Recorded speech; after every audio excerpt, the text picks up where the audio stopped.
Welcome to the Mount Pleasant Podcast, featuring discussions and interviews about the people, places, and events that make Mount Pleasant such a special place.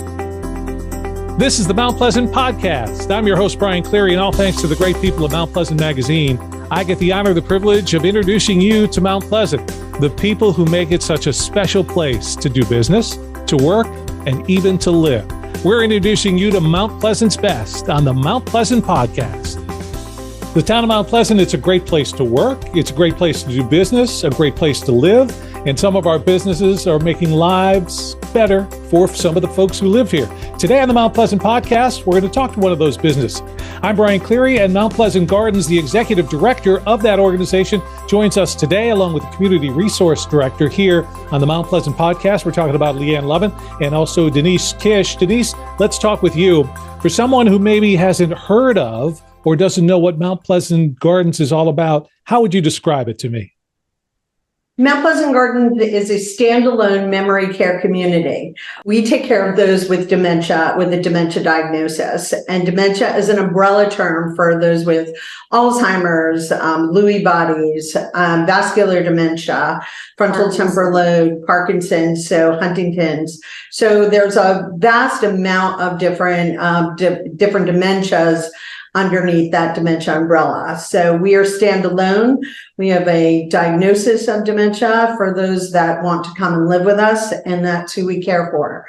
Denise, obviously you're more of an expert in the field. You deal with that kind of stuff all the time. But if I'm a son or daughter, maybe I'm a spouse of a loved one, what are some of the signs that I need to be aware of if I'm going to consider a placement for my loved one at Mount Pleasant Gardens? So you want to look for someone who is starting to see a decline in their memory and also in their executive skills that are happening during the day. So someone who might not be changing their clothes that often. They're forgetting a loved one. They're not eating right. They're repeating themselves consistently. And especially if you're on the phone with them, they're calling you with the same question over and over and over again. You might visit them in their house and start to see a huge decline in the way that they're living. They're not really taking care of themselves very well. They're not taking care of their house. And they start to hallucinate or think of things, see things that might not always be there. And you'll start to see that decline. A lot of them can mask it, but then you start to see that there are definitely changes in who they are. They're changing from who they were into a different individual. And Denise, I have to assume in this instance that not all people are going to have the exact same set of signs, just some people will have different ones than others. And some of them it'll be a gradual decline where others will be a sharp decline. And I think that's what we see all the time, Leanne and I, that, people who come here are all in different stages of this process. Something's happened in the family. They've had a fall or an injury or even an illness that's brought them to the hospital, that they've seen something happen, or they've gotten lost. And the family is already are seeing that they have to make some adjustments in their care.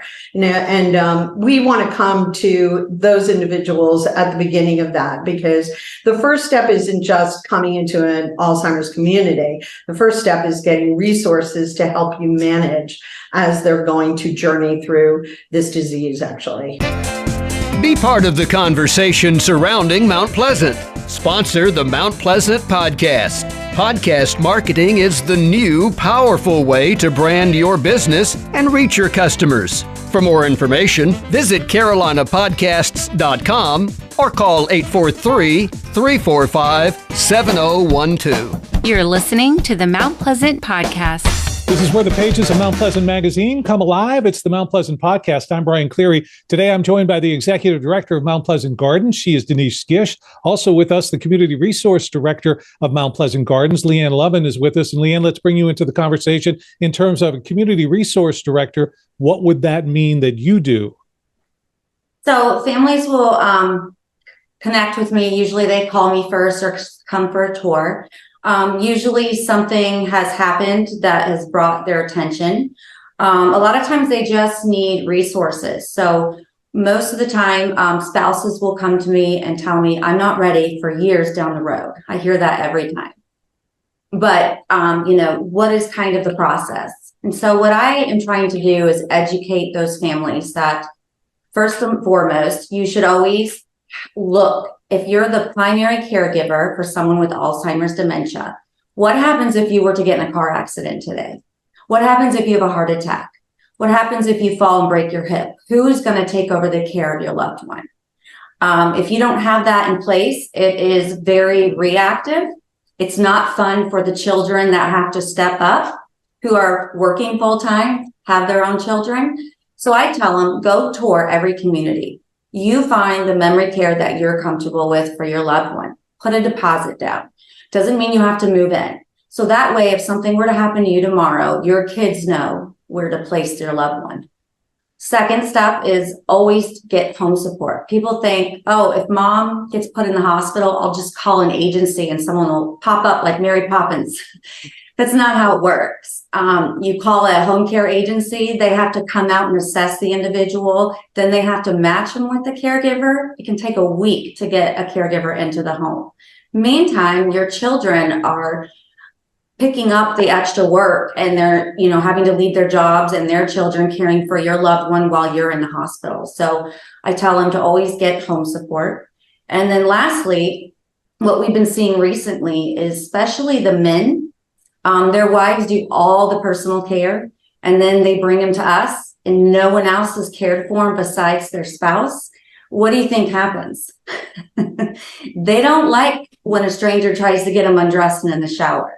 Our staff is getting abused.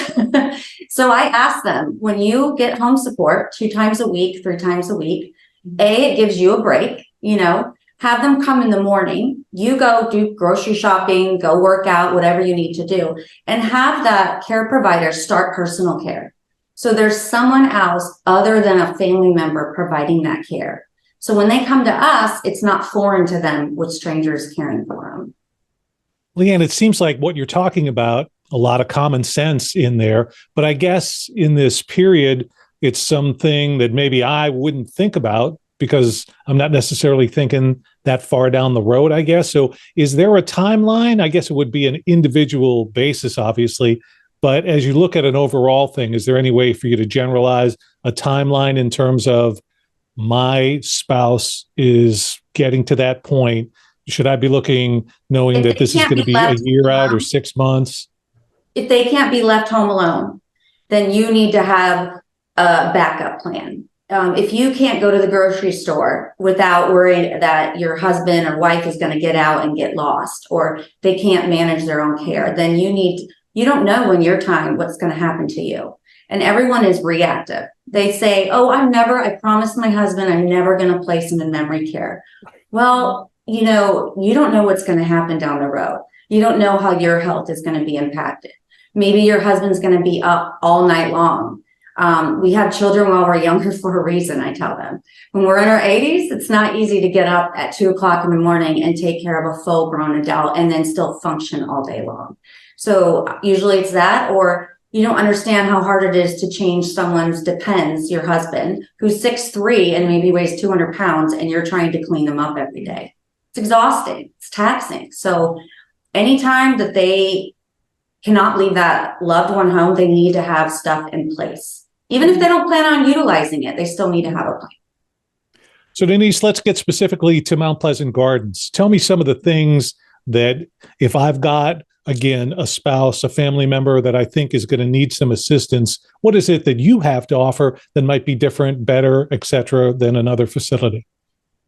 Well, being assisted living really does give us a great benefit. And as well as that the building is built, so there are 2 different sides. They are the same, but there are 2 different distinct communities within Mount Pleasant Gardens. And in the center of the building, on those 2 sides is a huge courtyard, which is open for all of the residents to mingle and be a part of the outdoors. So on the first side, we have all females, and that's our higher functioning side of females. That means that that they still have the things that exist in the community. They want to have friends. They want to have purpose. They want to enjoy their life. And that is our dedication we know that they have this disease that is going to take a lot from them. But when they walk through our doors, we want them to feel joy and love and purpose, and that they're going to make a difference within the community.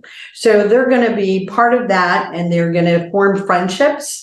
They continue to be able to go into their room and be on their own a little bit, but we don't want to keep them in our room because we are very robust with activities. We want them to go outside when they want to. A lot of places have it, you can only be buzzed out the door.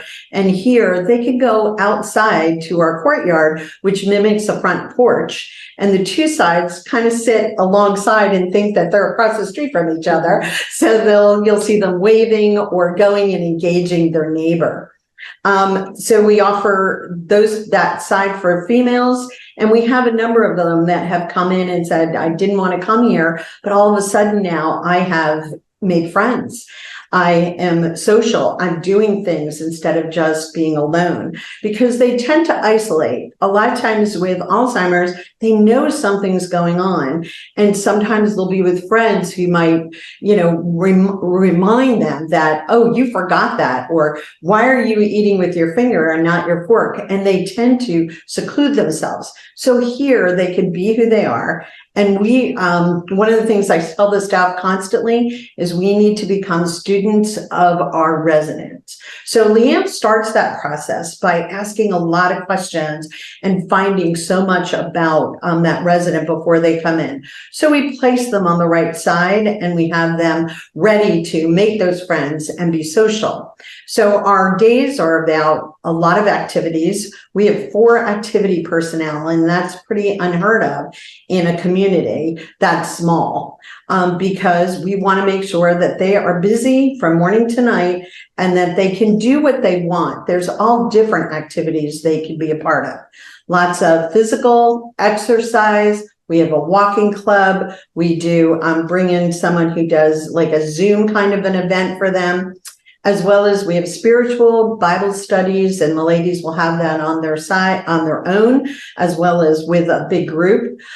We have a lot of emotional support, because you'd be surprised they need that support. Know and I would call it know your daughter is going to come. She's going to come and see you. She told us she's going to be here. We're just waiting for her to come. And then we can call the daughter and set something up, or the son or the husband. So we're that emotional support, or just a friend to talk to, as well as, the intellectual. We want to keep all those brain cells going as long as possible.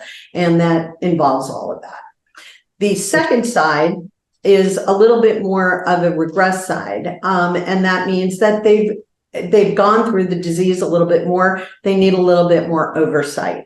And we also have the men all on one side, that it's a mixture of co-ed women and men on one side, that, the men all live together, and we find that they coexist very easily together. And we're really pleased with that model. And that would be all levels of different males that are on that side. Today here on the Mount Pleasant podcast, we're talking with the women who are in charge of the Mount Pleasant Gardens. Leanne Lovin is the Community Resource Director, and their Executive Director is Denise Kish. Denise, I have to ask, because on your email, you've got a lot of letters after your name. LNHA, CRCFA, CDP. Give me an idea. I'm just very impressed by that. What do all those stand for? So big. Yeah. I started my career in New Jersey, so I was a licensed nursing home administrator. So I come with that. And when I moved to South Carolina, I had to retake a lot of exams, and I became a community assisted living administrator as well. And the CDP, which is behind all of our names, is a certified dementia practitioner. That's one of the things that I'm so very big on with our staff that come in. We are TIPA SNO positive approach trained, as well as all our leaders are certified dementia practitioners, so that we know our business and we can make changes and understand how we take care of those individuals. And Denise, you're also on the Governor's Alzheimer's Resource Coordination Center Advisory Board. That's got to be another nice layer to be able to bring to your position. It is. It really is. And I'm so excited about that because they really have a handle on what's going to be happening in this world and of Alzheimer's, because it is going to be a tsunami, they call it, that's going to be coming. All of us are going to be affected by it in our families one way or the other, which is so sad. But how do we now, which I'm so excited about, train our professionals like the EMSs, the nurses in the ERs, to understand how to talk to and care for a person with Alzheimer's that comes in with some type of dementia, because most of them come in with that, as well as the research that's being done throughout the state to combat this, and also go into rural areas where they don't understand it as much. And how do we help them to live healthier lives so that we can help them, hold off the disease or hold off the process of it and not live alone, be part of a community. And I think that's such a big thing, that as we grow older, the more we stay involved and keep good, healthy habits, that we can not avoid it if we're going to have it, but, delay it a little bit and keep our brains moving. And again, you're the Community Resource Director of Mount Pleasant Gardens. How long have you been with Mount Pleasant Gardens? Almost 4.5 years now. And I see that you've been there then because Mount Pleasant Gardens is an award-winning facility. You guys have won a lot of Best of awards. So we go back and we look at, for example, voted Best in Mount Pleasant in 2022, 2023, 2024. Best in Health starting back in 2020. So that's got to make you feel good. As you look at someone is bringing a loved one to the facility, what's the biggest challenge that you think they're going to face in that transitional period going from home to Mount Pleasant Gardens? Biggest challenge is more so for the families. A lot of times it's hard to let go, right? And I always say no one's going to care for your loved one better than you. But we do little things different around here. I've been in memory care for 15 years, and with someone with dementia, they're not able to reason. You can't reason with them. So if you tell them you're going to be moving to memory care, who in their life says, when I get older, I want to move to memory care? Nobody. So we kind of, it's like I tell them they don't want to lie, but if you tell them the truth, they're not going to come. When they do tell them the truth, they're usually running down the street and I'm trying to grab them. And so we tell them they're coming here for lunch. I want their first experience to be positive. So they come, they think they're coming for lunch. And then we go after lunch, then that's where we tell them, well, you're going to stay just tonight. We're going to do therapy with you. After a week or so, they definitely adjust. The families are the ones that struggle, especially the spouses, where their whole world revolved around being the caregiver for sometimes 5 years, 8 years. And now they have all this time on their hands. It's like they have to find their new identity. I encourage them to go to support groups, try to make friends and, spend time with their grandchildren again. It's a whole new life for them.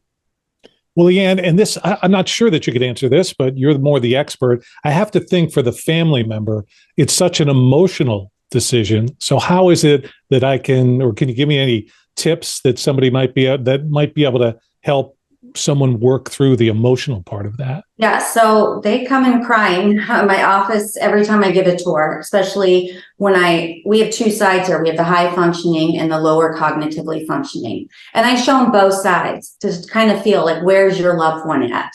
And usually they start crying because when you can see where this disease can take you, it's very emotional.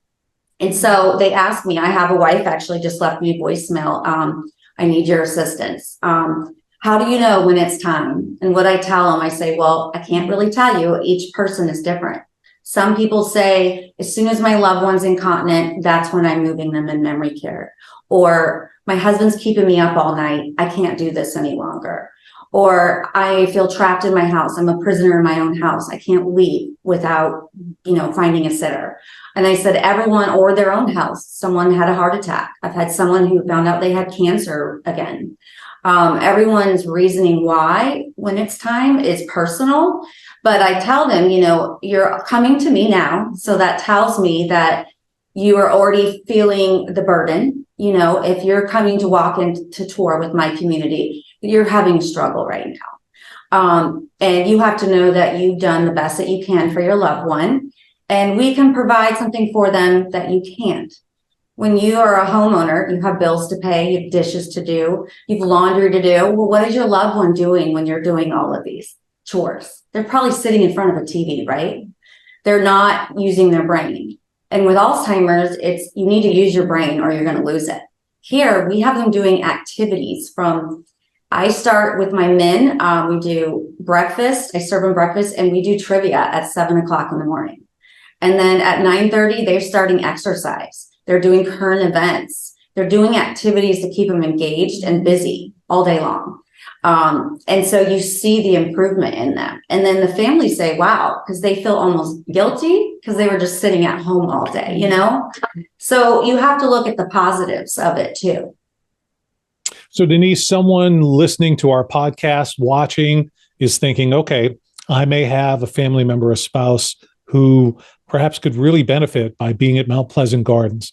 What's the ways that they should go about getting information from you? Is it the website? Should they call? Obviously, they have to set up a tour. Can you run me through how you'd like to see that process go?